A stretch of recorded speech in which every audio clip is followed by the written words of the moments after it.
What's up, guys? Right now I'm going to be reviewing Afraid of Heights by Billy Talent. So basically Billy Talent have been around for like over 20 years, and they like had a different name, and they had to like change it in some kind of where they kind of got threatened to be sued over it or something. And they kind of changed their sound a little bit, going for more of a kind of punky kind of like sound, and then they kind of they seem to have kind of kept that sound over the years, but they seem to have kind of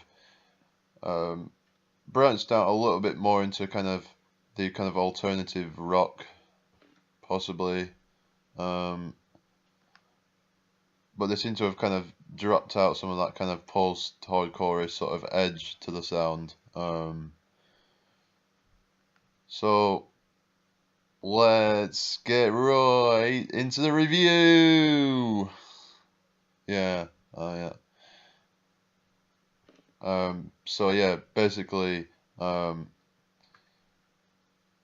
of the things that's perhaps not the best about this record is the fact that some of the songs on here are kind of unoriginal. Um, like when the song "Louder Than the DJ" came out, I was kind of a little bit kind of thinking, I hope they do something a little bit different with some of the other songs on the album. I mean, I didn't mind the song. In fact, I kind of liked it. It was kind of reminded me a little bit of Surprise Surprise. I suppose kind of acts as that kind of single, um, quite a sort of direct, fast, and kind of catchy tune, really. Um, the title track's kind of a grower, really. Um, it's one that kind of grows on you a little bit more over time.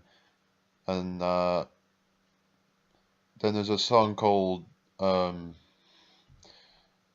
can't even remember what it's called, but I noticed that straight away it had this kind of like BT2 vibe, which was like kind of unexpected. I mean, I really like that album, and yeah, it's really cool how they kind of mixed that into it. Um, then there's another song, I think it's track number 5, called The Crutch. I was like, listening to it, and it's got this groove, and then the chorus kicks in. It's like, wow, it's got this kind of really kind of like hard rock inspired sort of sound. I noticed how Ben sort of changed his vocals up to a really kind of gritty, like really aggressive, like heavy, like tone. It's just really like it kind of threw me off a little bit. There's that next song after that is called Rabbit Down the Hole, which is about 6 minutes long. So I was like, when I saw like the track listing, I was like, no, oh, this one, it was like 6 minutes. Okay, so maybe they'll try and do something different with this one. So I was like, and it kind of starts off kind of slow, and it kind of builds up, and it kind of acts as like a break up in the record. Kind of, like it just kind of breaks it up a little bit. Um, another notable song would be Horses and Chariots, which I noticed has this little like synth line in there, which was kind of unexpected because it's not something that the band has ever done before. Which, yeah, again, that kind of threw me off a little bit, because I was like, not really expecting anything like this in it, to be honest. And then there's a song called February Winds, which towards the end kind of goes into this acoustic section, kind of like what they did with Rabbit Down the Hole, but it was just a little bit of the song, and then the last song on the album, which is called Afraid of Heights, reprise, and it's like a reprise, whatever you call it, I don't know. But anyway, it's basically like a kind of remix of Afraid of Heights. It's like got like some like different production, like synth or whatever in it, which I thought it was just going to be like a kind of softer version, which what kind of is in a way, but it's not that much like softer. It's a kind of more. It's just got more like production on it and stuff like that, really. Overall, I think it's a decent record. I think that I do feel like some of the tracks are a little kind of stale, and but then there's some tracks that have some like new tricks and things, and I mean, I'm not sure I like it as much as Dead Silence. I mean, I thought that was a very kind of consistent record, and it just got me kind of hooked the whole way through. But I think it's still a really good one. I think that I think I like it more than BT3, to be honest.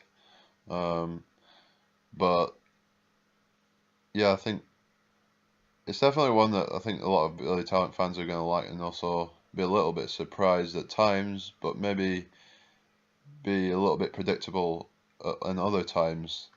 It kind of is like BT3 in that sense, but it's at least they've done it a little bit better, and it's not so cliche. And I do feel like that the lyrics are not so cliche either. That they actually have like more like meaning and stuff. And I mean, I did like the lyrics on the last record with a more kind of political direction, but this one it kind of it's kind of veers off from that a little bit and kind of like just kind of it just kind of has these kind of relatable lyrics, and yeah, I mean, let me know what you guys think. You can go ahead and check this album out, where like there'll be like a there'll be like a like an MP3 download site where you can download it, but I mean, I wanted to like go check it out, so yeah. I mean, but you can go. I'm not gonna probably bother linking it, but because there's like a few different sites out there. I mean, it's but anyway, but basically, if you want to support this channel, then you can go ahead and sign up to a website called ClickSense, which if you go through my link, it'll be supporting me, because when you start earning money with it, I'll actually be able to get some commissions, and it'll just support this channel. And the more people do it, then the more like support, and it'll just like I'll be able to like do more with the channel and stuff, and it just make things a lot better overall. Also, I have a Facebook page, so you can go ahead and check that out too. So as always, thanks for watching, and I will see you in the next video.